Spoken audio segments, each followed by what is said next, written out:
Welcome back to another episode of the Glint Standard. Today we're going to be talking about business development.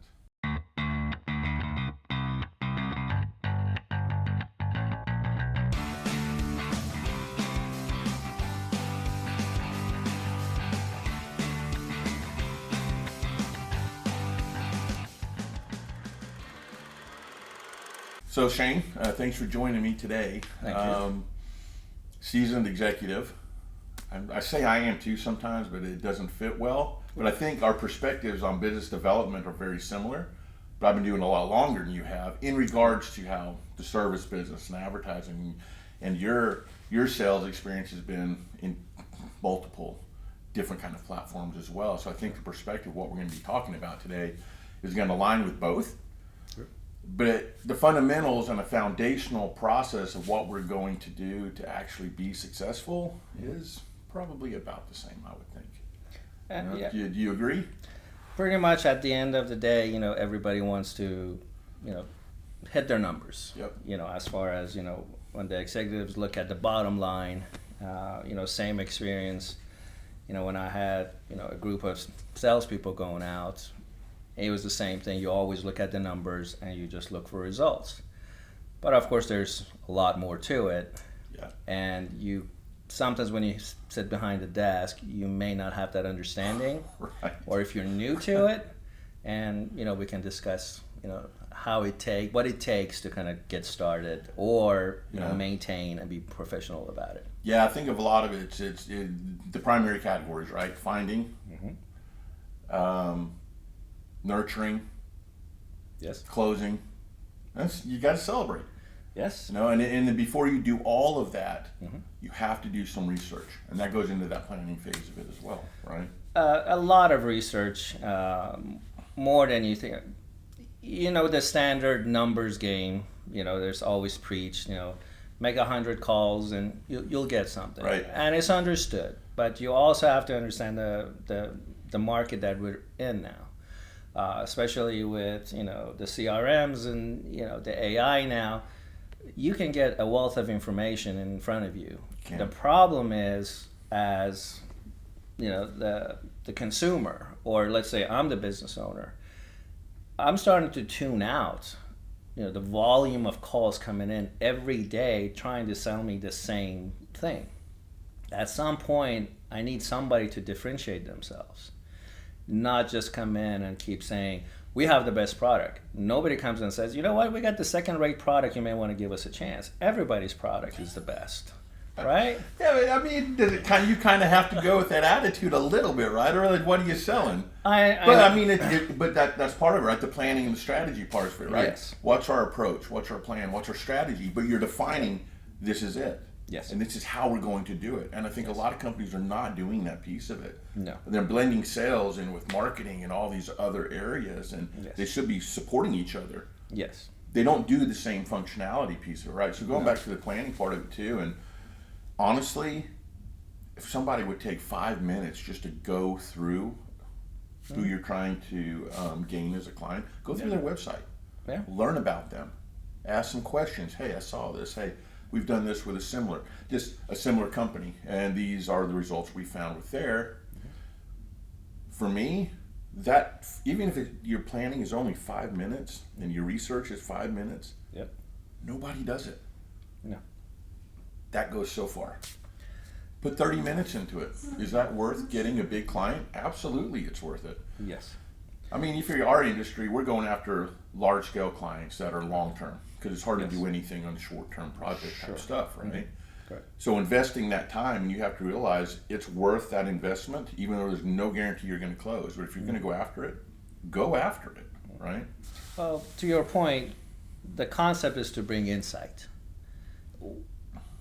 I think my approach to sales have changed to, I don't want to consider myself, I'm a salesperson. I want to look at myself more as a problem solver. So my job is to come in and bring in not only just bring in insight, but also be able to find perhaps problems that you don't even think it exists. Because as a business owner, you're so focused on the business that you're in. It's my job to come in, not just try to assist you with the issue that you know exists, but also really take a look at the business as a whole and see if there's something is lacking in there. Because, something as simple as even your business vision when you started.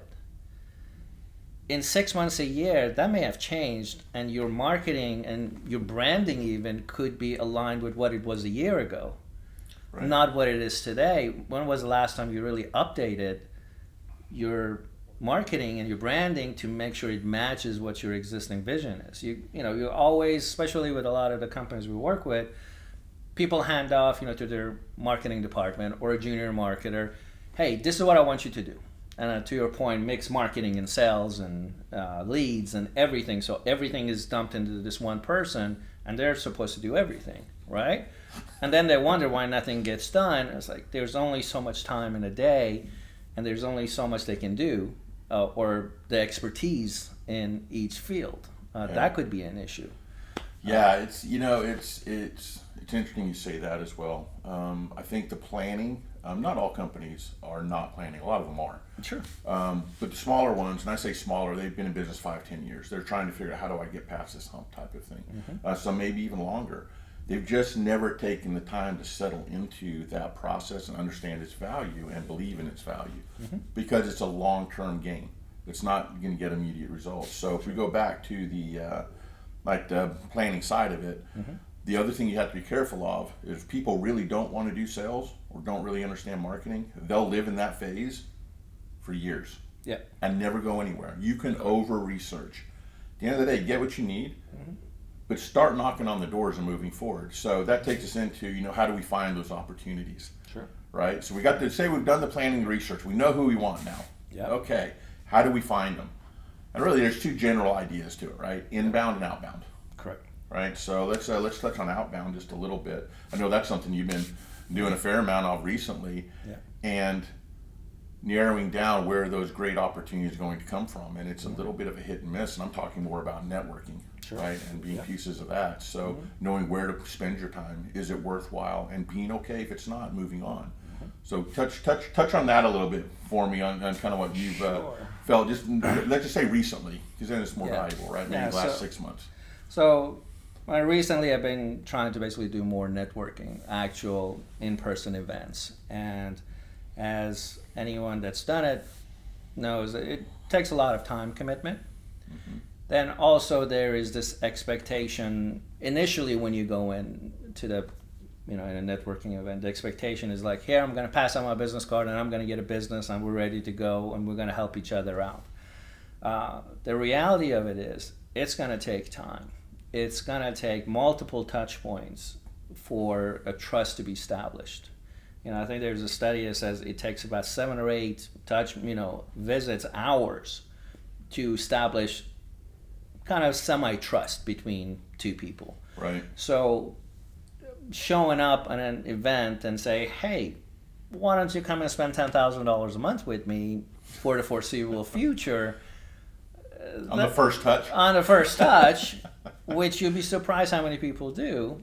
And that's a turnoff for a lot of people. So you have to be patient and, as I said, bring in insight. And you have to be patient. I think that's the biggest... What you said earlier too, though, it's also you're trying to problem solve, and really our approach, which makes it a little different, it's really consultative, right? Yes. It's, tell me about what's going on with you. Let's sit down for an hour, or let's just do it here if we want to. Say you just connected with maybe one person. That's okay. Sure.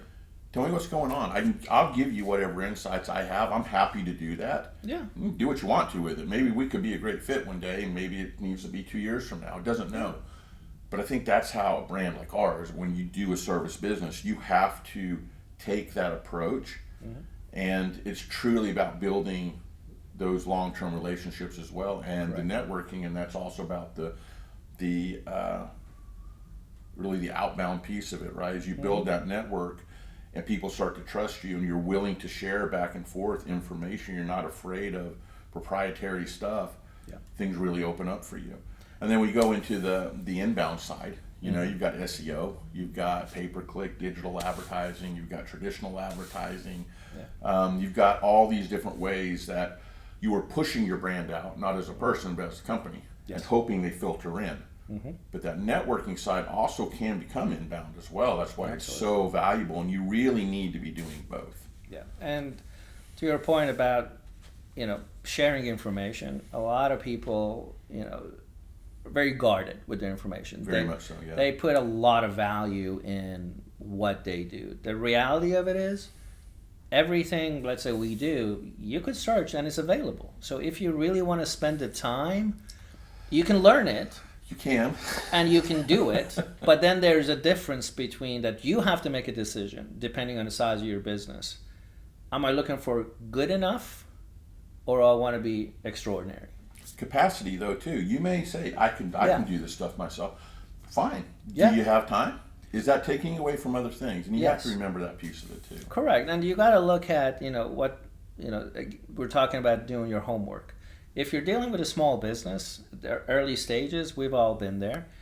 And we did a lot of the work ourselves. We were the CPA, we were the marketer, we were the salesperson, the cleaner, everything. So everything in a business has to be done. That's the first stage of business. But there are stages of business that the value that you're willing to pay, let's say, for expert advice, expert services, that can be justified in a business. And you have to make that decision. And our job is for customers at that level to show, look, we're either going to save you money or we're going to make you money. So which one is it, and what issues can we resolve? And then we can make a decision together to see if it's a good fit or not. But it's going to take time, and you have to be patient. And I think, especially with in sales development roles, since their paycheck basically depends on sales coming in, there's this push, constant push, and that can turn people off. So you have to be a bit patient and have a better understanding. Go in with value, deliver value as much as you can, I think. And I think if you do that, you will establish the trust. And there's a point that the customer will say, you know what, you're giving me so much value for free. What are you going to do if I pay you?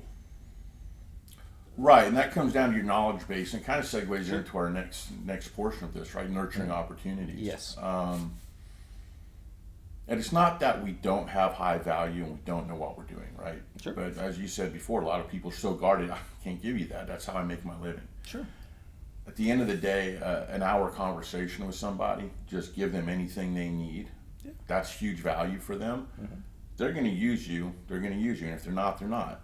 But is it worth that time? Because at the end of the day, there's nothing you're doing in that hour that's really going to sway the needle for them.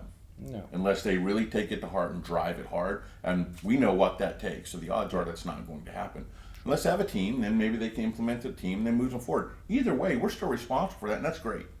Also means they're not quite a good fit for us yet. Yes. And we're kind of saying no by doing the consultative piece of it too. Correct. You're not ready for us, or we're not ready for you. Can we revisit in a year or two, right, and move through that? So as we start to go, you can't go through everything when you first meet somebody.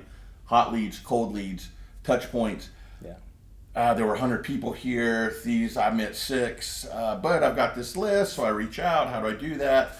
Well, you start to get into like marketing automation, CRMs, and those tools are highly valuable because it gives you a lot of time back, but they have to be used correctly. Correct. It takes on average 8 touch points for anybody to respond to you unless you hit them at a time of need. Correct. And then sometimes it can be a little bit faster. Yeah. But you're probably still going to touch them eight times through a phone call, through a meeting, through something before you close the deal anyway. Yeah. But nurturing is not about, hey, just wanted to check in and see how you're doing. Everyone gets those. No one has time for those. No. Hey, I was thinking about you the other day. I was over here doing this. It's personalized. It's truly thinking about it, which they're going to care about.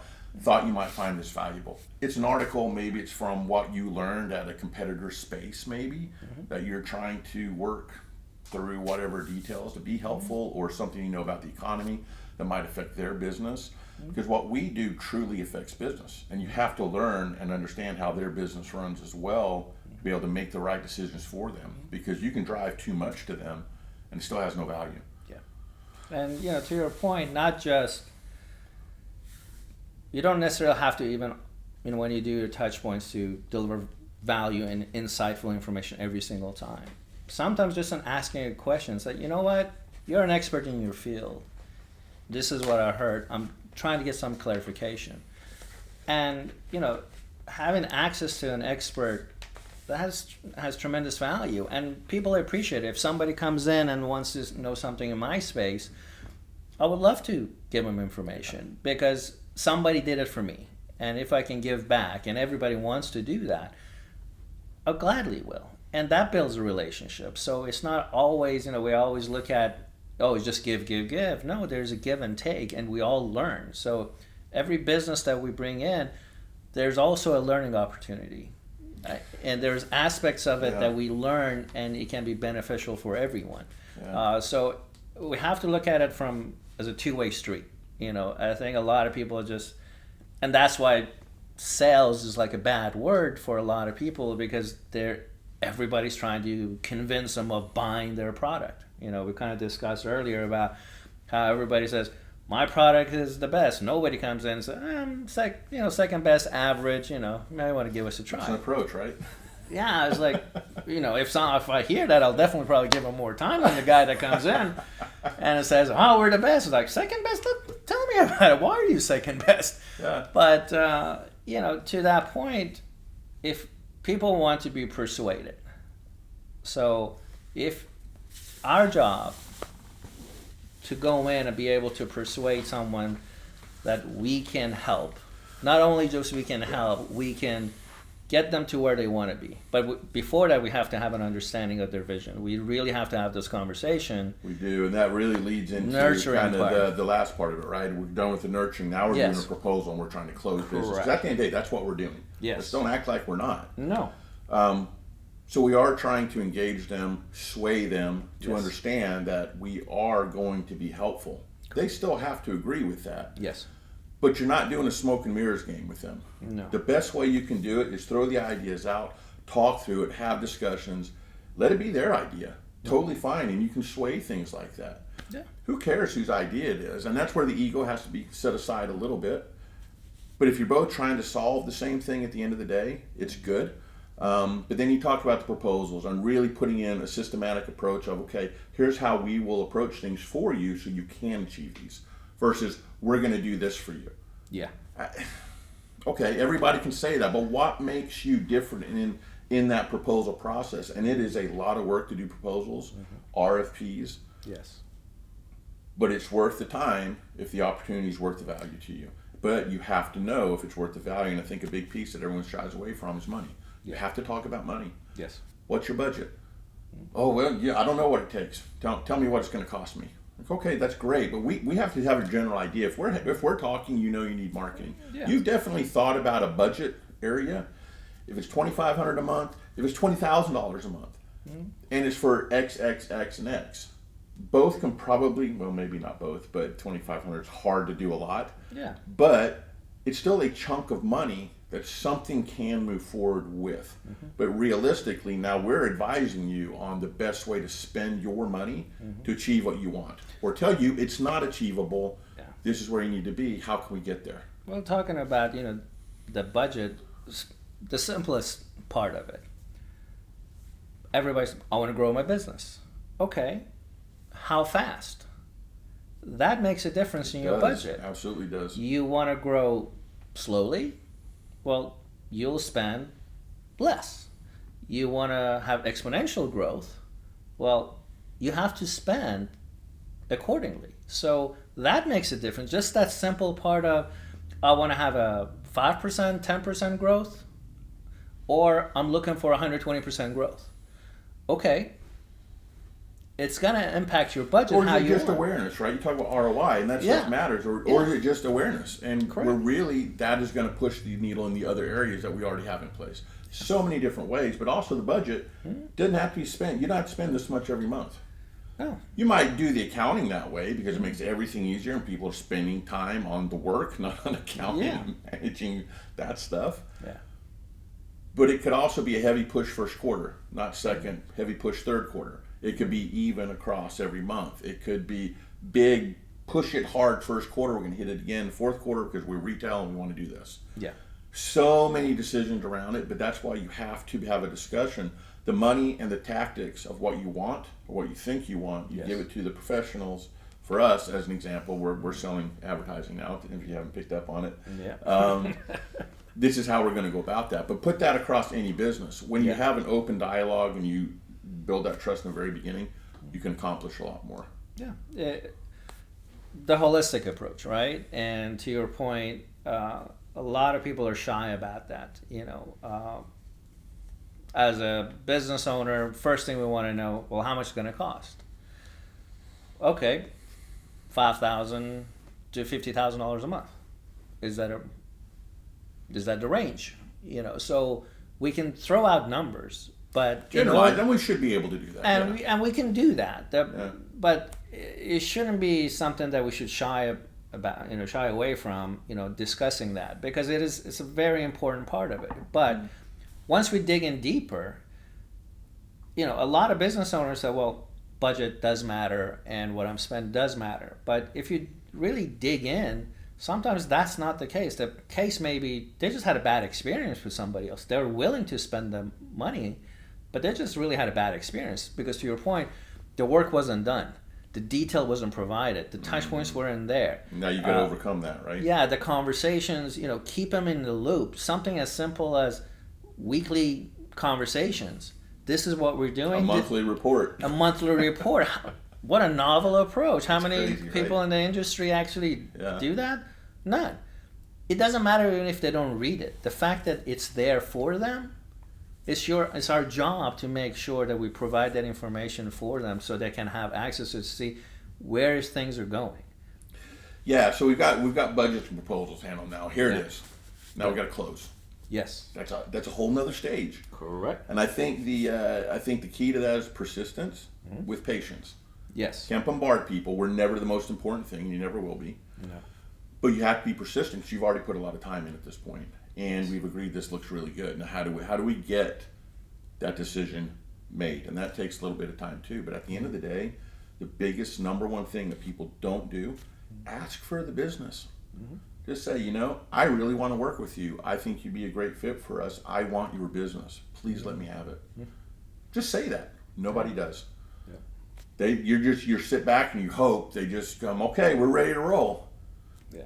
Hey, sent that to you a couple days ago. I know you guys are probably busy. What's a good time, to follow up? Is there any other additional questions? I'm going to be out in the area in a couple days. Happy to stop by and answer in person. I'd love to do that. Hope you have a great week. But just like the nurturing process, you have to nurture that close a little bit, but you have to do it more persistently. Yeah. Because that's where ultimately where you want to be. Yeah. Part of the closing process starts, in my opinion, much earlier. So we basically have to work with what we call micro commitments. So we're making sure we have. I like that, micro commitments. So we're having basically, it's our job to make sure we ask the right questions, and objections are just questions that haven't been answered. That's it. So people take that personal and says, well, I have to think about it, or I got to ask somebody, or I got to look at it.